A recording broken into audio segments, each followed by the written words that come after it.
dafa am kilifa gu baax rahmatullahi alayhi génn àddina fan yii naa jaar ci aw turam ndax daa am lu ci aju ñu koy wax sëñ Moustapha Xasida bi may nekk rajo diisoo di def waxtaan daf may diglu di ma diglu ba yàgg mu wax doom ji ab taawam la wax ne ko kii bëgg naa nga wëral ma ko fu mu nekk ci dëkk bi nga indil ma ko jëmu jooja di ma seet ba fekk ma ndaamaatu. bismillah barke borom Touba dafa am ay cuuj yi jéem a défendre Ndiaye Rachid waaye défendre uñ ko ci xam-xam mais ci émotion lañ koy défendre maanaam di ñodde ay lii la séq ak njabootu Serigne Touba geeg lii la séq ak njabootu nangam ak nangam ay lii la séq ak sëñ Moustapha Xasida man yooyu taxumaa jóg li ma tax a jóg mooy leeral ne mook Serigne Touba dañoo wute pas-pas wute ay jàngalin su amee ku ma mën a weddi ci loolu na ñëw taxaw ubbi téere yi wax li may wax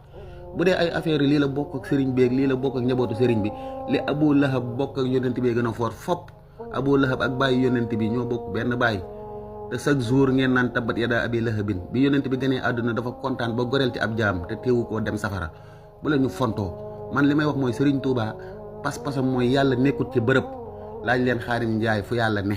ak ku gëm ne yàlla nekkut ci bërëb lan mooy ab atteem loolu Serigne Touba gëm Serigne Touba moo bind téere bii di Faydul Ganiyil Mughni di jàngale ne yàlla wa huwa taala fawqa arshihil azim yàlla day taala kawe na fawqa arshihi ca kaw arasam ba al azim bay aji màgg wa ghayrihi ak leneen lu dul aras min kulli maxluqin azim ci bépp mindeef bay aji màgg mustaghniyan muy aji doyloo bi zaati ci jëmmam ji an ghayrihi walis leneen lu dul moom wali yëjjoodu sarmadan bi ghayrihi tabe na ci aw yiwam di ma jox rek man Sëñ Tuubaa ñun ko ndax yàlla daa ne ci bërëb mu ne waxoo moom yàlla taala jombante na an zamanin di nekk ci temps jamono wa makkaanin ab bërëb yàlla du nekk ci bërëb waxuwa moom yàlla fii kulli layaadin ma ngi ci jépp dara xaysu kaan fu mu fi mën di nekkee walaysa min shay'in yàlla tukkeewut ci dara comme ni nga naan doomu aadama ci suuf la jóge malaaka ci leer la jóge jinne ci safara la jóge yàlla nag moom doone ci benn matière la jóge wala fii nekkut ci dara nekkut ci biir dara comme ni nga nekkee sa biir néeg wala nga nekk feneen yàlla moom nekkut foofu wala alayhi nekkut ci kaw dara comme ni ngeen waxee ne yàlla ma ngi kaw asamaan wala kenn xamul yooyu jaanib na nga sori na nga teet na nga daw kulla man taqawala képp koy wax waxi dof yooyu ku mel ne Xaadim Njaay Rachid jaahil bii lii may wax weddi leen ko wala ngeen ne Xaadim Njaay lan mooy sa pas-pas ci lii Sëñ Tuubaa wax Sëriñ Tuubaa dafa gëm ne dañoo war a wax yallaahu bil Mustafa sindi di yallaahu di ñaan ci barke yonent bi di ñaan ci barke saxaaba yi wa bis siddiqi wa bil faaruqi suma bisin nóoréyni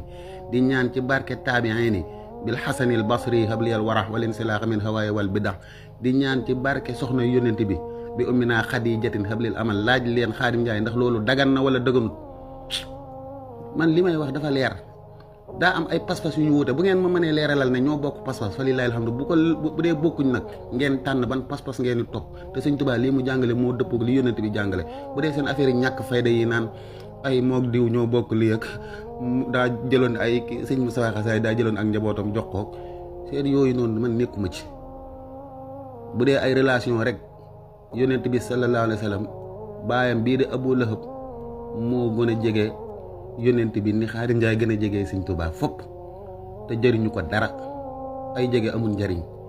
topp Sëriñ Tuubaa ci lim jàngale wuutu yonent bi sallallahu alayhi wa sallam moo am njariñ kuy topp Sëriñ Tuubaa toppal Sëriñ Tuubaa kuy topp Xaadim Njaay jaahil bi nga topp ko seen affaire yi yambar yi ngeen di def naan ay dañoo bañ diw fii ay bañante amu fi wax yi xam-xam la ñuy wax jërëjëfe borom Tuubaa